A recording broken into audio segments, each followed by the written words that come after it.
భీముడు ద్రౌపదీదేవి కోరితే సౌగంధిక పుష్పం తేవడానికి గంధమాదన పర్వతం దగ్గరికి వెళ్ళాడు.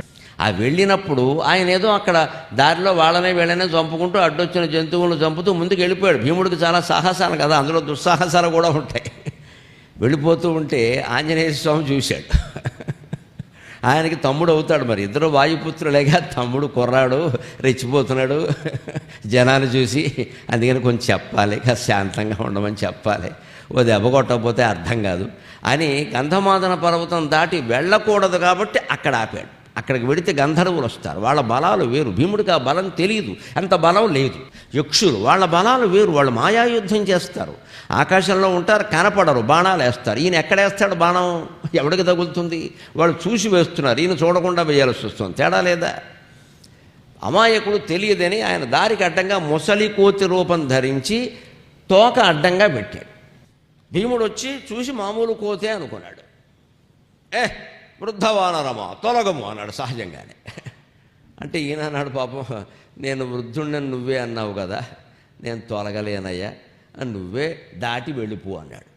ఈ తోకే కదా, ఏముంది అందరూ ఊరికే నేల మీద, దాటి వెళ్ళిపో అంటే అప్పుడు భీముడు ఏమంటాడో తెలుసా?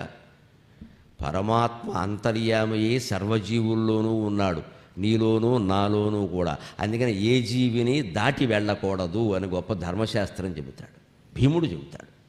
మనం కూడా నేర్చుకోవాలి. ఎవరైనా పడుకున్నా దాటి వెళ్ళకూడదు, పసిపిల్లలైనా పెద్దవాళ్ళైనా. దంపతులు ఇద్దరు కూర్చొని ఉంటే వాళ్ళ మధ్యలోంచి వెళ్ళకూడదు, ఇటునుంచో అటునుంచో వెళ్ళాలి, అంతే. ఇవి కొన్ని ధర్మశాస్త్రాలు. ఒక కుక్క పడుకున్నా సరే దాన్ని మించి వెళ్ళకూడదు, దాని పక్క నుంచే వెళ్ళాలి. మామూలుగా ప్రమాదం కూడా, దాన్ని మించి వెళ్ళేటప్పుడు ఈ పంచకోసం లేక ఏదో దానికి తగిలిందని కూడా లేచి కరుస్తుంది. భౌతికంగా కూడా ఇబ్బందే, దాన్ని అనవసరంగా కెలకడం, పక్క నుంచి వెళ్ళిపోవాలి. దానికి భౌతికంగానేమో ప్రమాదం జంతువులతో, ఆధ్యాత్మికంగా ఏమిటంటే ఆ జీవిలో కూడా పరమాత్మ ఉన్నాడు, నువ్వు దాటుతున్నావు ఉంటే దాని శరీరాన్ని ఆయన దాటుతున్నట్టే లెక్క. ఇది భీముడు చెప్పాడు. మంచిదయ్యా, ధర్మశాస్త్రం కూడా తెలుసు నీకు, ఈ మాత్రం తెలియదా? గంధమాదనం దాటి వెళ్ళడానికి వీల్లేదయ్యా, అక్కడ రాక్షసులు యక్షు వాళ్ళందరినీ నేను లెక్క చేయను అంటాడు.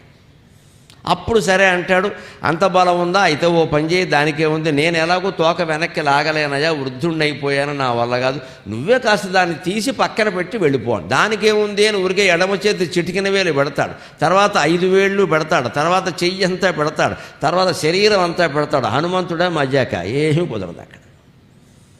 మరి తోక లేపలేని వాడు అక్కడికి వెళ్ళి ఏం చేస్తావు అంటాడు.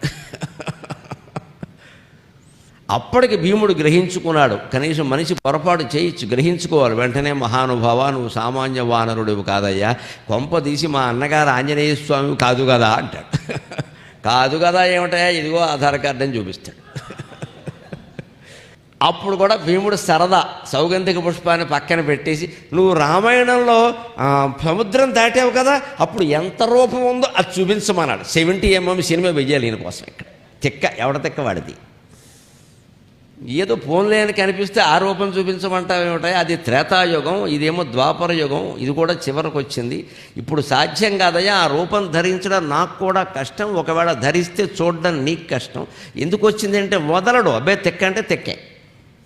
చివరికి తమ్ముడు ముద్దు ముచ్చట తీర్చడం కోసం ఆయన ఆ రూపం సగం చూపిస్తాడు. ఆ సగమే ఎలా ఉంటుంది అంటే హనుమంతుడి యొక్క ఒక తొడ గంధమాదన పర్వతం మొత్తం ఆక్రమించింది, అది హనుమంతుడి రూపం, ఒక్క తొడ.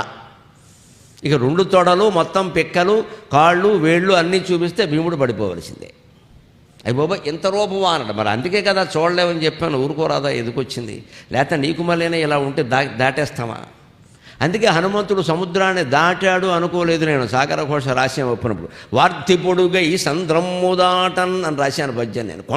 కొండజనంగలేచి కొండజనంగలేచి పవనాంకూరమ్ము ఝంఝామరుచ్చండాకారము దాల్చి వార్తి పొడుగై సంద్రమ్ము దాటన్ వపుర్దండం బెల్ల చెమర్ప ఈ లవణ సామ్రాజ్యము సేవాసుధా భాండంబై క్షితిజాత బాష్పజనిత ఔర్వం వింత శాంతించడిన్.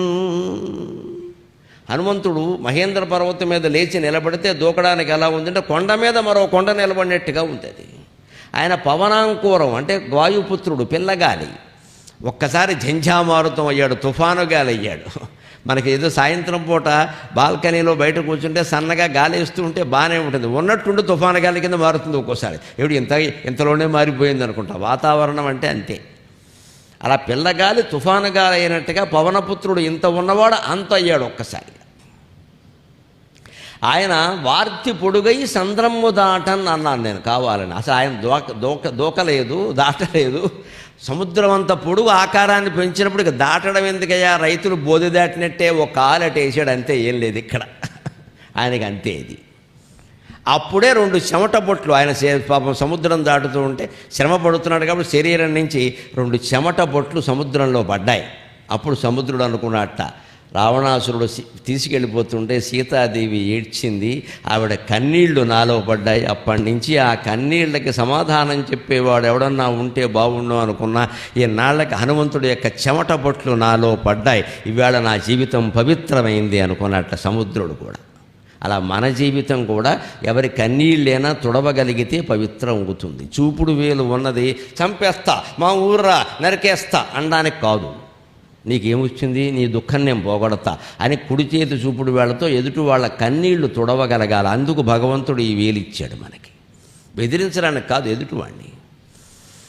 వాడు ఆస్తి పోయి ఏడుస్తున్నాడు, భర్త పోయి బాధపడుతున్నారు, భార్య పోయి ఇబ్బందుల్లో ఉన్నారు, పిల్లలకి ఏదో జరిగింది ఇబ్బంది పడుతున్నారు, వాళ్ళని ఓదార్చాలి మనం వెళ్ళి. అందుకు ఈ భగవంతుడు ఏడుస్తుంటే వద్దమ్మా వద్దమ్మా మేము ఉన్నాం కదా, అన్నదమ్ములు లాంటి వాళ్ళం, మేము చూసుకుంటాం అని చెప్పాలి.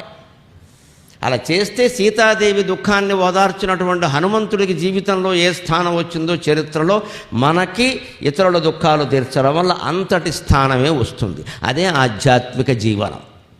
ఎవరికి ఏ ఉపకారం చేయని దానికి దేనికండి ఈ జీవితం పని లేక. వాళ్ళ దుఃఖంలో వాళ్ళు ఉంటే మన సుఖంలో మనం ఉంటే అది జీవితమా? అది పురాణాల నుంచి మనం నేర్చుకోవలసిందే అది.